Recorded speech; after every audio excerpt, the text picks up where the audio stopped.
Hello, what's up ladies and gentlemen, it is the one and only Maxi here, and I'm from the likes of the Maxi Toys videos once again.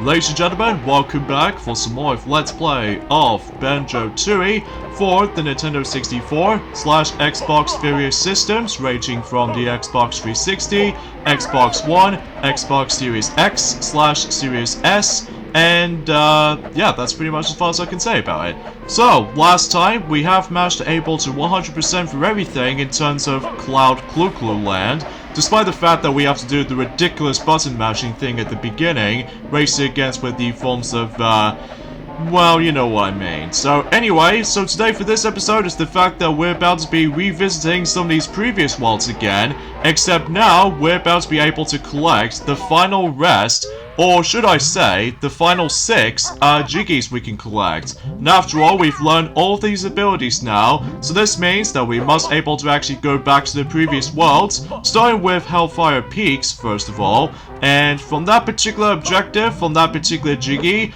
it's only going to be apparent on Jolly Roger's Lagoon. And what do I mean by that? Well, we have to use the actual one of those abilities as Banjo, and you can tell that we're now able to actually decide able to press the switch, and that actually activates the door that is opening. That will pretty much give the forms of the actual, like, the water will now go traversed for the actual, like, the pipe sewer line all the way up to, well, Jolly Roger's Lagoon. And after when you've done that, then the Jiggy itself will be yours. And I believe that we basically 100% everything in Jolly Roger's Lagoon. So we've now finally managed to able to complete that world, technically if we managed to able to traverse for this world. So because of that though, yeah, there's not much else we can honestly try to say about this for the most part right here, despite... well, usually I don't think we can probably go back onto Jolly Roger's Lagoon anytime soon, until whenever we get into the extra videos, and during at some point, let's just say until likely almost towards the end of October, before we get onto the forms of the continuation of, well, you know what I mean, when it comes to Wario Land 3, and also, like, going back to Super Mario 3D World, plus Bowser's Fury, at some point in October. So either way though, don't know when exactly, but we'll see what happens until whenever we're able to continue the rest of this particular game. So, anyway, so now we're done with that, and now let's head back on to the forms of the Pterodactyl land. And because of that though, I believe we are missing not only 2 Jiggies, but also the final Cheeto page book, or the Cheeto page as far as I'm concerned with this. Because after all, that so far we've only got 9 so far, well 9 left to be more specifically, so we need to get the well, obviously the final page that we can deal with. But before we get into that though, we need to take care of the forms of one of those missions that we can go to. That is the fact that we can able to entering in this area over there, and there is actually that particular cave over there which actually leads us to the actual cage switch, so that way we can able to activate it. And sure enough, we're able to end up back in Witchy World. And what do I mean by that? Well, remember the forms of feeding those, you know, fries or French fries from certain kids that we've already technically did ever since during the beginning of this world, and also we did manage to deliver the burgers also to the kids as well. Well, we need to do those again, but this time we are about to be able to deliver the food for the caveman. So because of that though, we'll try to able to go ahead and do with all that stuff though. So yeah, a few things I want to explain when it comes to the forms of today's discussion, and that is the fact that today's day is of course the 13th of October today, in this case in 2021 today, and you know, we've only got about specifically 16 days to go until Mario Party Superstars for the Switch is about to be finally coming out for the Switch, which I was so excited for. And especially noticeable that, well, I've already discussed this ever since during the course of in the Hellfire Peaks video or something, or maybe I seemed able to wasn't paying attention to it at all, I must be honest here. But regardless of such though, we've almost nearly at the end of this playthrough basically, so because chances are there's not much else I can say, aside from the fact that there's going to be an extra video at some point, after we're done with the actual main game, of course. So, that might actually get the job done from this point right here. Especially that, you know, we're actually getting really dang close. So, anyway, so now we've actually got the, both the French fries as well as the actual burgers of all things. And now we need to able to go back to the forms of the pterodactyl land. And because of that, though, we need to able to deliver the food to the rest of the caveman people. And once we're done with that, then, sure enough, I believe that'll give us the next Jiggy. But that doesn't end off here, though, because obviously, as I said before, there's that one last Jiggy we need to get on that world. And that's what appears to be something to do with the forms of that huge hole that we've actually stumbled across into for about early seconds ago or something. Although, mind you, because it has been about likely or so 2 days ago since I actually last played this, ever since during the course of, I won't classify for saying ever since in Cloud Local Land, if I'm assuming that correctly. So, anyway, so now we need to talk to one of those cavemen right here, and basically we can deliver the food. So in this case, we'll try to give him the, some French fries, if I'm assumingly so, because I can definitely see that familiar model. So, yeah, he found that very tasty, and he's all happy now. So, yeah, it seems all good for him. Especially noticeable that we can able to actually deal with the rest of the cavemen as well. So, yeah, we probably get the idea about this is going. So, now of course there's no need to worry about trying to deal with the Jiggy Wiggies challenge anymore, because obviously we've already accomplished every single one of them right now. So in this case though, we are slowly but surely that we are actually getting towards the end. So, I'm pretty darn certain that we're pretty much almost at the end of the game, so... And by that time, we're pretty much going to move on to the next Banjo-Kazooie game, which is Banjo-Kazooie's Grunty's Revenge, for the Game Boy Advance, nonetheless. So, anyways, let's give him another French fries, so we can able to actually give him some more of the French fries for one of the cavemans, you see. So, yeah, it seems all top-notch and everything. So... Anyway, so let's go ahead and continue things on here, and sure enough, we're able to actually guarantee that we can able to find the third and the final caveman, and I believe he's actually over there, just right near to the actual flame stand right there. So, yeah, and then once you're done with that, then sure enough, yeah, you get the idea about that. So we'll give him a burger, and sure enough, you'll be happy to, well, have some nice food there. Or, to be fair though, we actually technically go for a takeaway and stuff like that, which I guess it makes it obvious, because obviously takeaway, that's basically you trying to able to make food and then just trying to deliver it to someplace else. So, yeah, at least if I'm assuming correctly, so... And there we go, that pretty much concludes that objective. It's that simple, really. And in fact, that the Witchy world is not that far from here, I don't think, though, because it's partially hugely connected. So, yeah, everything else goes all fine and dandy and everything. So, anyway, so that will do. Let's move on to the last objective, or the final objective, on this particular world. And that is the fact that, and also we can able to obtain the final Cheeto page before we are pretty much done with the rest of the Cheeto books, as far as collecting those things, as far as I'm aware.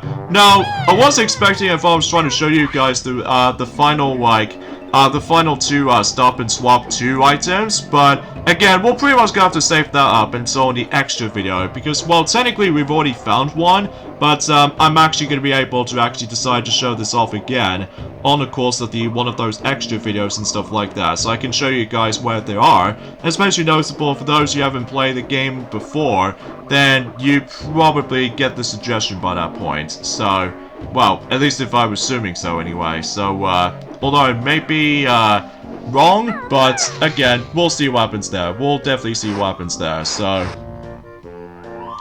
and as you can see, we stumbled across this particular dinosaur fellow right here, which, if you manage to able to talk to him or what have you, then he's trying to tell us something, and he's practically thirsty, because I can see that long, extendable tongue, that, basically, that, you know, he's really thirsty at the moment. But, as far as you can see on the actual text, this meaning about the fact that we must able to go back into the previous worlds that we've already done, specifically 100% completion of. And that is, of course, we can head back onto Cloud Cloco Land for potentially the final time we can able to explore in that place. But first of all, let's obtain the final Cheeto page, and, well, we basically gathered every single Cheeto pages throughout the whole game. So, yeah, we are basically done with, well, almost every single collectibles throughout. I know, technically speaking, I seemed able to actually missing something, but then again, we'll double check on it until whenever we're able to done with, well, specifically, 3 worlds most likely. Well, we already done, 1 world in this video, which is of course Jolly Roger's Lagoon, and, we're just about to be able to finish up this world completely once we're able to hit back into, Cloud Cluco Land, as far as I'm concerned.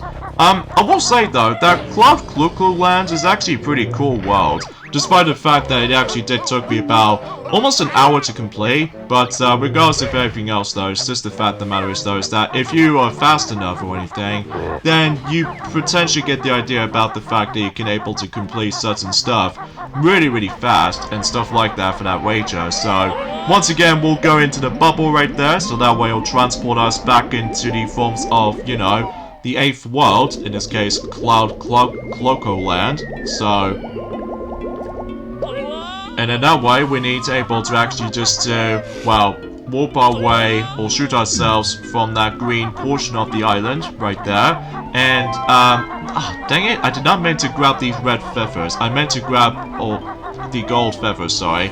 I do apologize if my commentary gets a little bit, slightly iffy at points, although to be fair, ever since on Monday, I basically already mentioned about the forms of some stuff I've got from my 24th birthday, and as a result though, that I was very happy about it. Especially noticeable how the fact that, well, recently I've been playing Metroid Dread recently, to able to actually caught up before Metroid Prime 4 is eventually comes around, but we still have no idea when though, just because, well, then again, it has been about 2 days ago since I actually last played this. Especially noticeable that, you know, ever since recently I'm started playing Metroid Dread recently for the Nintendo Switch, and overall I had a huge blast with the game.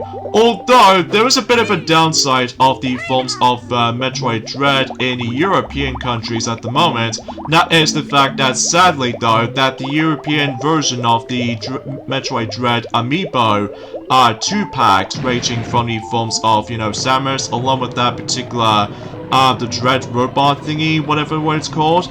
And basically, unfortunately, those Amiibos in Europe, much like in Sonic Colors Ultimate back in the day, in physical versions, it's sadly delayed until specifically on, I would say, it's going to be releasing until the 5th of November, which is not far, but still, it can be pretty inconsistent at times when it comes to, like, releasing stuff and then try and delay it in the process eventually. So, that might be some questionable things worth noting for, so.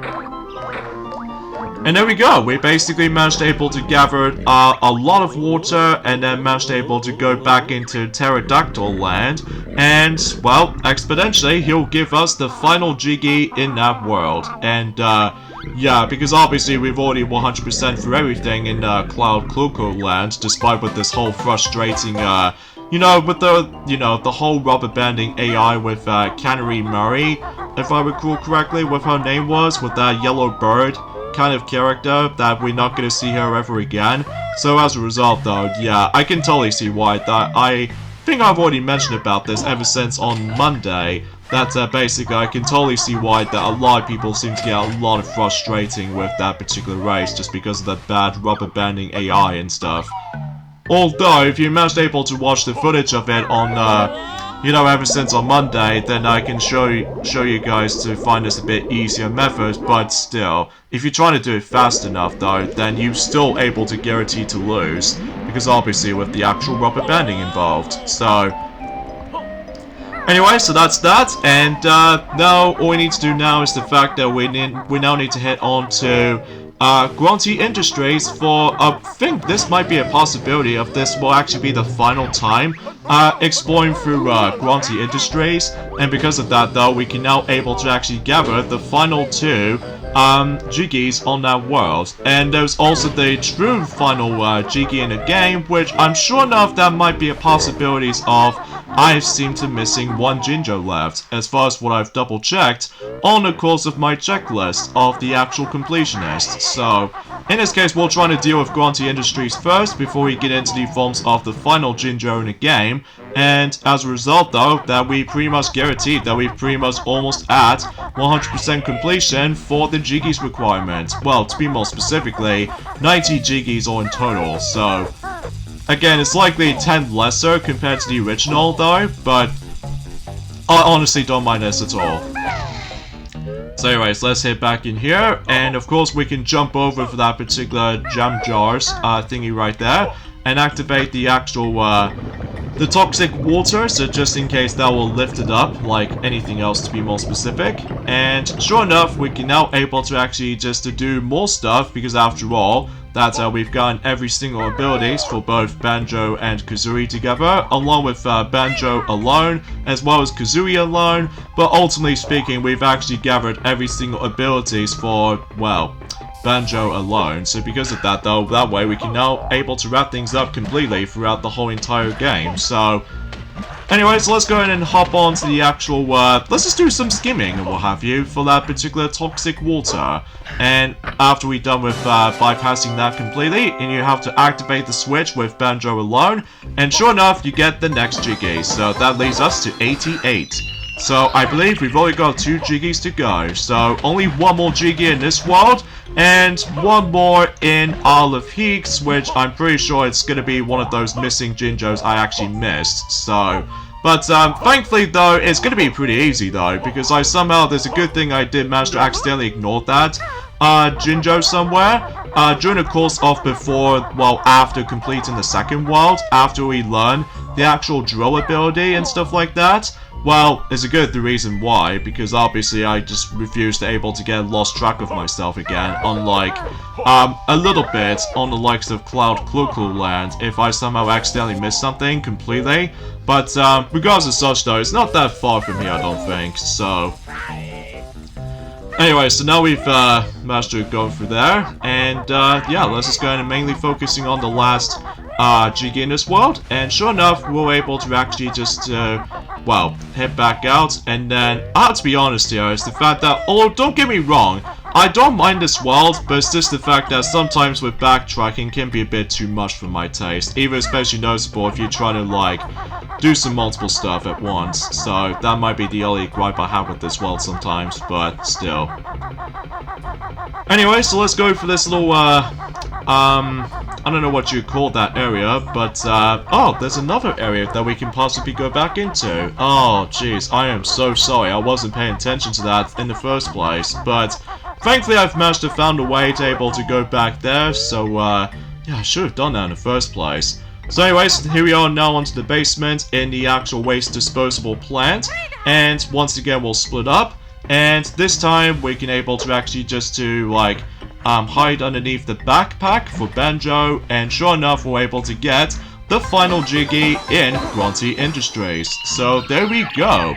So basically we've pretty much done everything in Grunty Industries, and all needs left now is of course, specifically, Isle of Heeks now. So because of that though, well, specifically, we still need to find the last Jinjo, so, and, yeah, that's pretty much as far as I can say about this for the most part, guys. And I somehow accidentally died right there, but, oh wait a second, it just respawns me onto that split pad, so, whoops.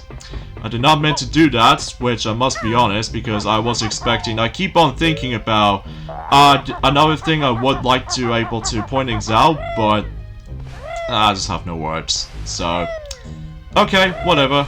We'll just leave immediately, so hopefully we should be able to actually just well, pretty much done with most of those objectives, or all of the objectives, I should say, so, and about that time is the fact that, well, oh, goodness gracious, I didn't see that right there, but at least I somehow don't die right there, although, because obviously we ended up on that particular, toxic water, or this little bad water lake, and I'm pretty sure that'll pretty much munch me to death, so, but at least, thankfully I didn't, die instantly though, thankfully, because obviously, with no lives, thank goodness for that. So, anyway, so let's just go ahead and leave this place, and, yeah, we're basically done with all of the main worlds throughout the game, with only one exception, mind you, which I'm sure enough that will be for later, because obviously that we still need to take care of the last few bits first. So, in this case, speaking of the last few bits, before we get into the actual end game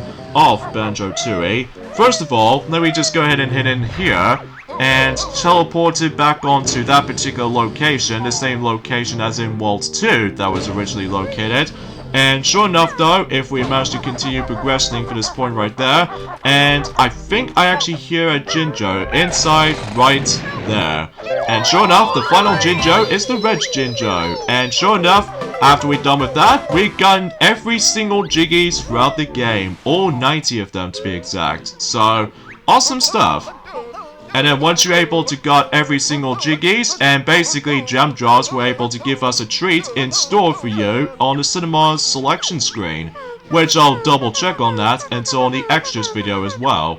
So hopefully that should be the chance there. I don't think there's any reward on the Xbox Live Arcade or any of these achievements if you grab all the Jiggies, unlike in Banjo-Kazooie that you have. But regardless of such though, it has been such a long while since I actually played the original game, so...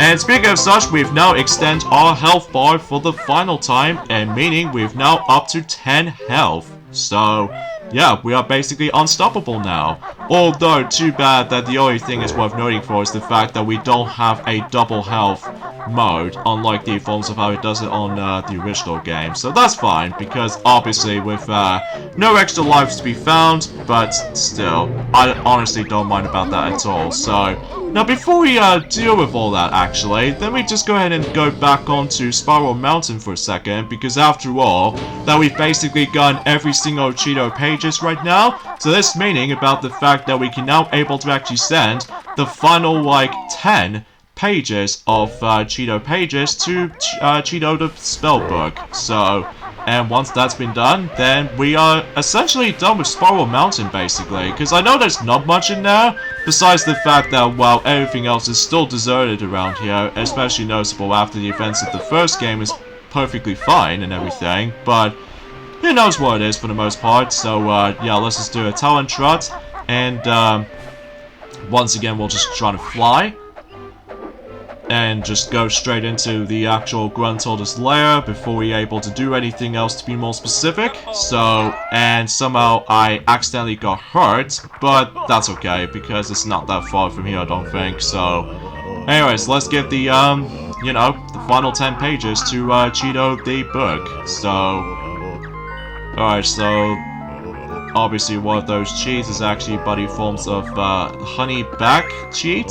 And the final cheat is actually buddy forms of the jukebox. Now, with that particular jukebox in mind, I think this will be only accessible if you manage to go back into Jolly Roger's Lagoon, basically. So because of that though, if you manage to go back in there, although you do need to input the cheat codes on first, well, specifically the jukebox option, and that way you would be able to actually listen to the in-game soundtrack. So, yeah, that seems all nice and everything, well, despite the fact that you have to go through this whole frustration of, you know what I mean, with the forms of Canary Murray, you know, the final race and stuff like that in Cloud Cluckle Land, and that will give you a lot of, like, finger pain if you manage to do a lot of button mashing, which as a result, yeah, it's kind of a nuisance, especially noticeable that unlike in, at least all Mario Party games, that thankfully button mashing games goes by very fast and quick,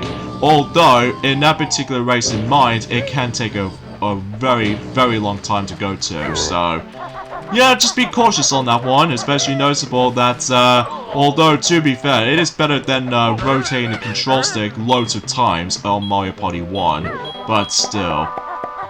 So anyways, let's go ahead and use these ability shoes right there for Kazooie, so that way we can able to walk up onto that particular sewer pipe, and sure enough, we're able to actually go up, and sure enough, we pretty much gonna ended up in, I would technically say this is the final world in the game, by the forms of Quadring Keep. But before we end off the video here, we need to activate something such as the forms of the Shock Jump Disc. So that way we can now able to go up there as an alternative way to able to go there. So yeah, everything else goes all fine and dandy and everything. Especially noticeable that, well, we basically gathered every single items in the game, so... Excuse me. So, with that being said, we'll go ahead and end things off at this point right here. So join me next time for more of Let's Play of Banjo-Tooie. That is the fact that we'll hit on to the forms of the final world in Banjo-Tooie. This is, of course, Cauldron Keep, where Gruntilda is awaits. So, I'll see you guys on Friday. Later, fellas.